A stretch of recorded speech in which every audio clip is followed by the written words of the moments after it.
Hai semua, hari ini impian nak feature sebuah rumah teres 2 tingkat yang asalnya adalah rumah busuk dan kini telah di makeover jadi dekorasi seperti hotel mewah. Jom kita tengok. Assalamualaikum. Salam, jumpa masuk. Okey. Wah, cantik rumahnya. Warna putih. Terima kasih. Okey, boleh cerita sikit pasal rumah ni?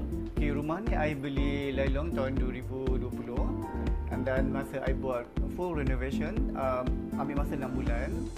And then rumah ni buat stage by stage, siap pada 2020 bulan 8. Dalam masa 6 bulan je. 6 bulan. Itu adalah konsep English style. And then inspirasi I daripada hotel. Hotel I selalu pergi overseas, travel, and then dapat itulah idea-idea tu buat. Cantik. Ni selalu jadi tempat favourite spot ke ni? Private spot I adalah kat sini. Tempat tengok TV, makan pun kat sini juga. Makan pun sini, buat kerja pun kat sini? Kat sini juga. Okay, dapur ni actually tempat I lepak dengan kawan tapi jarang masak. Apa yang kita buat, beli makanan dan makan kat belakang ni. Okay, alright. Dan material dia pula I pakai quartz stone. Dia punya marble on top ni, and then kat sini pula solid nyata ya tadi? Ya, betul. And then toilet actually I buat ni untuk kawan-kawan yang selalu datang ni. Diorang memang tak nak pakai toilet kat atas. So senang lah kat sini. So I totally full renovation untuk toilet juga. Kita nampak ada bilik kecil kat sini. Rumah apa ni?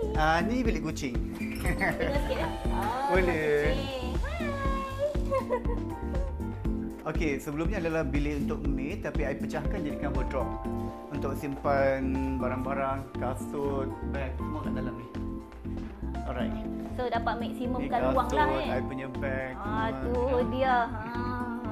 Jom kita naik atas. Okey, kat atas ni kita ada 3 bilik. Adalah ni mini ruang tamu. Bilik utama adalah kat depan. Mari saya tunjukkan. Okey, yang ni pun I full buat renovation. Actually bilik dia sampai kat sini je.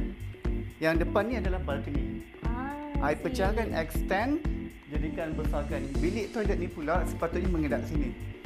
Tapi I buat full renovation juga untuk toilet. Okay. So dia lagi luas dan besar. Lagi luas, lagi besar lah, lagi spacious. Okay, ni bilik nombor 2 adalah guest room. Usually bilik ni untuk kawan-kawan yang datang suruh lepak, dia nak overnight stay, adalah bilik ni. Dan Felicity diorang juga ada wardrobe untuk diorang, ada toilet. Macam kat hotel best kat kawan. Itulah. Dan bilik kedua ni pula untuk bilik solat. Dengan I buat kerja lah, printing, gaji staff. Macam mini office sikit lah. Mini office. Okey, berakhir sudah episod Impian House Tour pada kali ini. Tengok hasil perubahan daripada rumah busuk, orang kata rumah busuk yang kata memang teruk sangat rupanya, kepada makeover dijadikan rumah yang sangat cantik, indah, macam hotel. Jadi Impian nak ucapkan terima kasih banyak kepada Encik Zahari, tuan rumah yang sudi jumpa Impian datang untuk feature rumah dia ni. Sama-sama juga Impian sudi datang ke rumah buat tour. Okay, right. Bye. Bye.